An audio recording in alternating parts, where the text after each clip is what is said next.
मैं 8 महीने की प्रेग्नेंट थी और अपनी डिलीवरी के लिए अपने मायके गई थी। माँ ने मुझे फोन पर बताया, घर के पीछे की तरफ जो खाली जमीन थी ना, वहां पर एक नया कमरा बनवा लिया है। इतने सालों के बाद जैसे ही अपने घर में कदम रखा, कुछ अलग सा लगा। माँ, ये घर के पीछे की तरफ नया कमरा बनवाने की क्या जरूरत थी? अरे बेटा, घर के पीछे दूर दूर तक खाली जमीन है। तेरे पापा को कई दिनों से लग रहा था कि यहाँ पर एक कमरा बनवा लेंगे तो ताजा हवा मिल जाया करेगी। अब तो ये सब छोड़ और चल जल्दी से दूध पी ले। माँ, मैं थोड़ी देर में पी लूंगी, आप सो जाओ। मैंने दूध का गिलास उठाकर उस खिड़की में रख दिया। पता नहीं कब आंख लगी। अचानक से खिड़की के पल्लों के खड़कने की तेज आवाज आई। दूध का गिलास धड़ाम से जमीन पर आ गिरा। जमीन पर गिरते ही दूध का रंग लाल हो चुका था। मैंने खिड़की से झांककर बाहर देखा। चारों तरफ धूप अंधेरा था। उस अंधेरे की तरफ से कुछ आवाजें आ रही थी, जैसे छोटे बच्चे आपस में खिलखिलाकर मस्ती कर रहे हो।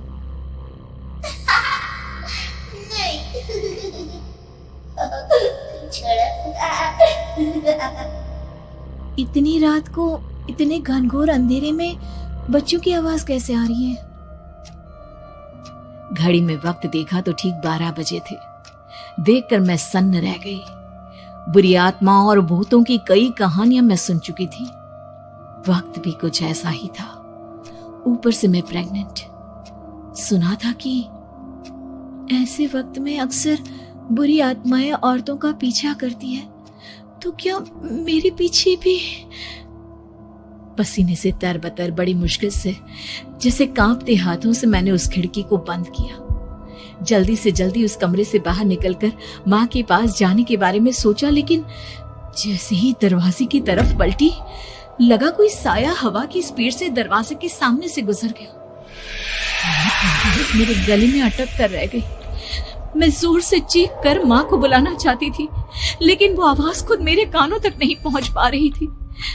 तो माँ तक कैसे पहुंचती? खिड़की के पल्ले एक बार फिर तेज हवा के झोंके से धड़ाम करके खुल गया और पूरी ताकत से मैं चीख पड़ी। जानती थी मेरी चीख की आवाज सुनकर कुछ ही सेकंड में माँ वहां पहुंच जाएगी, लेकिन ऐसा कुछ हुआ ही नहीं। मेरा कलेजा डर के मारे फटा जा रहा था। आखिर माँ ने मेरी आवाज क्यों नहीं सुनी? इतनी गहरी नींद में तो माँ कभी नहीं सोती। ठीक पीछे खुली हुई वो खिड़की। मुझ में इतनी ताकत नहीं बची थी कि मैं पलटकर उस तरफ देख भी सकूं। हवा का एक सनसनाता हुआ झोंका उसी वक्त मेरे कानों से आकर टकराया। लगा जैसे किसी ने दबी हुई आवाज में धीरे से मुझसे कहा, चली जाओ यहाँ से। मैंने दोनों हाथ अपने कानों पर रख लिए और एक बार फिर ताकत लगाकर जोर से चीखने की कोशिश की। माँ! पापा! मेरी आवाज उस कमरे की दीवारों से टकराकर वापस मुझे ही सुनाई दे रही थी। जितनी ताकत के साथ मैंने चीखने की कोशिश की थी, कुछ ही देर बाद उससे कहीं ज्यादा तेज और दर्दनाक चीख मुझे सुनाई देने लगी। ये आवाज ठीक मेरे पीछे खिड़की से आ रही थी। वो आवाज मेरे कानों में पिघलते हुए लोहे की तरह गिर रही थी। उन आवाजों में हैवानियत थी। वो आवाजें किसी इंसान की नहीं है, इतना मैं समझ चुकी थी। कांप रहे हाथों से मैंने अंधेरे में कुछ ढूंढने की कोशिश की। तभी अचानक मेरा हाथ बेड पर रखी टॉर्च पर पड़ा। किसी तरह ताकत लगाकर टॉर्च का बटन ऑन किया, लेकिन ये क्या? सामने दरवाजे पर 3 छोटी लड़कियां खड़ी हुई थी। उनके हाथ में स्टील के चमचमाते हुए चाकू थे।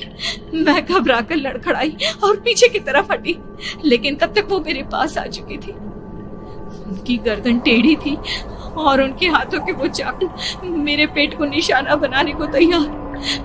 मैं जोर से चीखी, नहीं, छोड़ दो मेरे बच्चे को, मत मारो, मत मारो, छोड़ दो मेरे बच्चे को।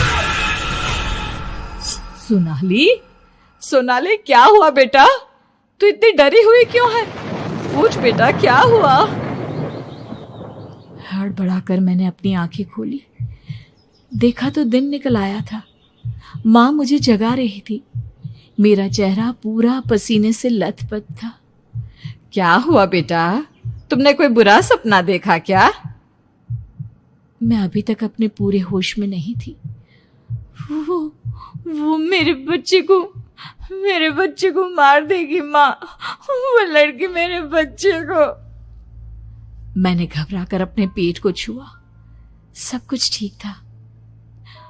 और वो दूध जो रात को यहाँ पर गिर गया था, उसका रंग लाल हो गया था। माँ ने हंसते हुए दूध का गिलास मुझे दिखाया। तुमने दूध पिया ही नहीं, पूरा का पूरा ऐसे ही रखा हुआ है। तुमसे कहा था ना सोनाली, सेहत के लिए लापरवाही ठीक नहीं बेटा। लेकिन मैंने तो सब कुछ अपनी खुली आंखों से देखा था। ये सपना कैसे हो सकता है?